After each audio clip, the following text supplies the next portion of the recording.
Good morning, friends. I want us to go through this indicial equation solution. All right, so we are asked to solve for x, and we are given 3 raised to the power of x plus 1 multiplied by 9 raised to the power of x equal to 27 raised to the power of 3x minus 2. Okay, now first and foremost, I want you to take note that the numbers we have here are not exactly the same.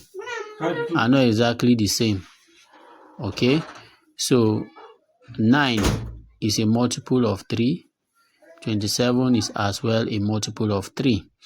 Okay, so what you do, ensure that you simplify this down to be the same as the number that cannot be further simplified. It could be any number.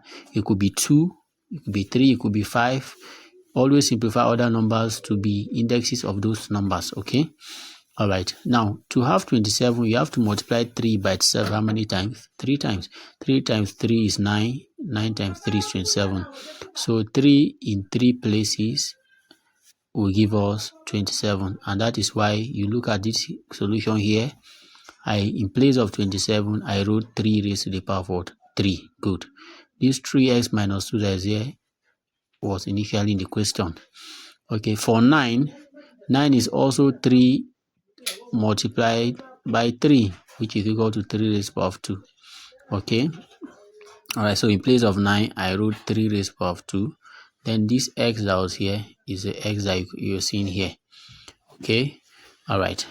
Now, so after doing that, we expanded this. We opened the bracket, okay, by multiplying each of these terms in the bracket by 3. So if you multiply 3 by 3, you have what? 9x. Okay, 3 times 2, you have 6. Okay, now coming down here, you can't equate what you have here directly to what you have here because of the multiplication sign that is here. So what we did here was to apply this law of indices, which states that if two terms are multiplying each other and they are the same, if the numbers that carry the indexes are exactly the same, you're expected to just add their indexes. So that's why you see that you write one of them. So since here is A and here is A, I wrote A. Then I sum up the indexes m and n, which is m plus n. So the same thing I tried to apply it here, and that's what we have here. The index of the first 3 that's here is x plus 1. So this is x plus 1 here. The index of the second 3 that is here is 2x, and that's the 2x that is written here. Okay, in this other part, nothing changed. Okay, coming here again, we added the like terms together. X plus 2x give me 3x. Then this plus 1 that was here initially, this is a plus 1 here again. Okay, so now at this point where we are having the basis of the numbers that have the indexes being equal, if you look at it, here we have 3, here we have 3. Now whenever you have something like that, what you do is to equate their index together, provided that there's an equal to between them. Okay, so this is the law we are applying. If a raised to the power of m is equal to a raised to the power of n, then m and n will also be what? Equal. So take this 3s plus 1 to be like our m. Take this 9s minus 6 to be our n.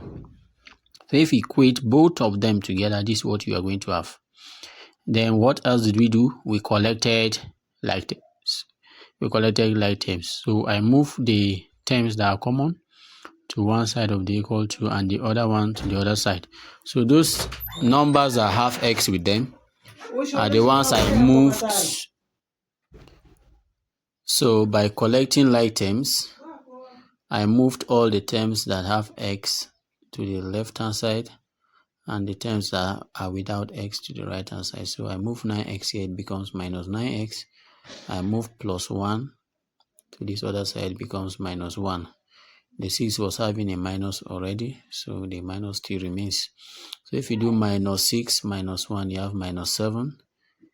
3x minus 9x, you are going to have, so 3x minus 9x, sorry guys, you are going to have minus 6x equal to minus 7. So we divided both sides by minus 6.